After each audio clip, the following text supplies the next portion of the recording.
বর্তমানে সৌদি আরবে যে পরিস্থিতি এত সুবিধার না। আপনি ফ্রি ভিসা যদি কাজ করেন তাহলে কমসে কম 10 থেকে 11,000 রিয়াল আপনার খরচ হবে আকামা বানাইতে প্রতি বছর। আসসালামু আলাইকুম ভাই, আমি একটা আপনার কাছ থেকে একটা তথ্য জানার জন্য আমি আপনাকে একটু ভয়েস পাঠাই দিলাম।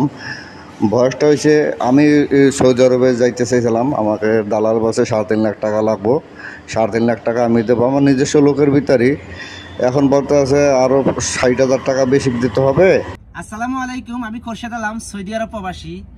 তো ভাইয়ের বয়সটা তো শুনলেন। আরো অনেকজনে আমার কাছে অনেক কমেন্ট করে, যেমন হচ্ছে গিয়ে সৌদি আরব কোন বিষয়ে আসলে ভালো হবে আর কি, মানে এই বিষয়ে অনেকে আমার ইনবক্সে মেসেজ করে অথবা কমেন্ট বক্সে গিয়ে কমেন্ট করে যে ভাই আমি সৌদি আরব যাইতে চাচ্ছি, এখন কোন বিষয়ে গেলে ভালো হবে, যদি একটু জানাতেন একটু ভালো হইতো আর কি। তো প্রথমে আমি ওই ভাইটাকে বলবো যে ভাই এই বয়সটা করছে, ভাই আপনি সৌদি আরব আসতেছেন, আপনি কোন বিষয়ে আসতেছেন আপনি সেটা আগে জানবেন। ফ্রি বিষয়ে আসতেছেন নাকি কোনো মালিকানার বিষয়ে আসতেছেন নাকি কোনো কোম্পানির বিষয়ে আসতেছেন। যদি কোম্পানির বিষয়ে আসেন তাহলে হচ্ছে কি এত টাকা খরচা হয় না। আপনি যদি ফ্রি বিষয়ে আসেন, আপনি তো বললেন যে দালালের মাধ্যমে আসতেছেন, প্রথমে 3,60,000 টাকা কথা হয়েছে, পরে আবার কি রেজিস্ট্রেশন করার জন্য হচ্ছে কি আরো 60,000 না 80,000 টাকা চাচ্ছে। তো ভাই এমন বিষয়ে আমার জানা নেই। আপনি যদি সৌদি আরব আসেন, দালাল বলেন আর আপনার আত্মীয় স্বজন বলেন, যেই যার মাধ্যমে আপনি আসেন, আপনার সাথে যে কথাটা হয়েছে কি জন্য রেজিস্ট্রেশন করবে এটা আমার জানা নাই। এটা আপনি ভালো করে তার থেকে জেনে নিন এবং কি জন্য সে আপনার কাছে বাড়তি টাকা চাচ্ছে এবং কিসের রেজিস্ট্রেশন করবে, আপনি এই বিষয়টা আপনি ভালো করে তার থেকে জেনে দিবেন, জেনে তারপর আপনি টাকা দিবেন।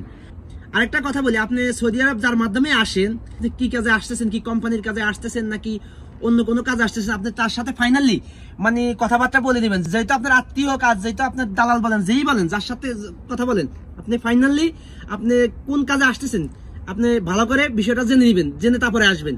আর অনেক ভাইয়া আমার কমেন্ট করতেছে ভাই আমি সৌদি আরব যাব, কোন বিষয়ে গেলে ভালো হবে। তো ওই ভাইদের আমি বলবো, ভাই দেখেন বর্তমানে সৌদি আরবের যে পরিস্থিতি, মনে করেন না এত সুবিধার না। আপনি যদি বাইরে ফ্রি ভিসায় আসেন, তাইলে আপনি ফ্রি ভিসায় যদি বাইরে আসেন, আপনার বছর বছর গেলে কিন্তু আপনার আকামা রেনু করতে হবে। আর আকামা রেনু করতে হলে আপনি যদি কোনো কফিলের আন্ডারে থাকেন তাহলে তারে আপনি পয়সা দিতে হবে। নর্মালি তো মনে করেন 400-500 রিয়াল, কেউ 400 রিয়াল নেয়, কেউ 500 রিয়াল নেয় প্রতি মাসে, তাহলে বছর হিসাব করে ফয়দা বলে আর এই ফয়দাটা দিতে হবে। তারপরে আপনার ওই কফিলে আপনি আকামা বানাই দিবে আর কি। এখন হচ্ছে গিয়ে আপনি বছরে হয়তো বা ওনার যদি 500 টাকা করে ফয়দা ধরে তাহলে 6,000 রিয়াল আপনার আকামা খরচ লইয়া আপনি ফ্রি ভিসায় যদি কাজ করেন তাহলে কমসে কম 10 থেকে 11,000 রিয়াল আপনার খরচ হবে আকামা বানাইতে প্রতি বছর। তাহলে আপনি চিন্তা করেন, আপনি সৌদি আরব আসবেন, আপনি কিন্তু এই যে আমি গাড়ি চালাই, মাসে 1500 টাকা বেতন পাই, খাইয়ে দেয় আমার 1,000 টাকা টিকে, তাহলে 12 মাসে 12,000 টাকা টিকবো। তাহলে আপনি যদি ফ্রি ভিসায় আইসা যদি গাড়ি চালান, 12,000 টাকা যদি আপনার আকামা বানাইতে লাগে, তাহলে কিন্তু আপনি কিছুই করতে পারবেন না। আপনি যেটা কামাইছেন খাই দিয়ে আপনার আকামা বানাইতে হইব। তো সবচেয়ে ভালো হইব কোনটা, কোন বিষয়ে এলে সবচেয়ে ভালো হবে আপনারা বলি, যেই বিষয়ে আসলে ভালো হবে সেটা হচ্ছে আমেন মঞ্জিল কিংবা সাওয়াক্কাস। এই যে আমি সাওয়াক্কাস গাড়ি চালাইতেছি, আসছি কফিলে, আমার সবকিছু দেখতেছি, আমার মাসে মাসে বেতন দিতেছে, খাই দিয়ে যেটা থাকে ওইটা আমি বাড়িতে পাঠাইতে পারবো। আর যদি আপনি আমেন মঞ্জিল সাওয়াক্কাসে বিষয়ে আসেন, তাহলে এটাতে আসলে আপনার উপকার হবে কি, আপনার মানে লাভ হবে এইটাই যে আপনি যার আন্ডারে আসছেন তার কাজ করতেছেন, আপনার কোনো খরচা নাই। 2 বছর পরে আপনি ছুটি বলেন, তারপরে হচ্ছে গিয়ে আপ ডাউন টিকিট বলেন, সব মালিকে দিতেছে, যার কাজ করতেছেন সেই দিতেছে।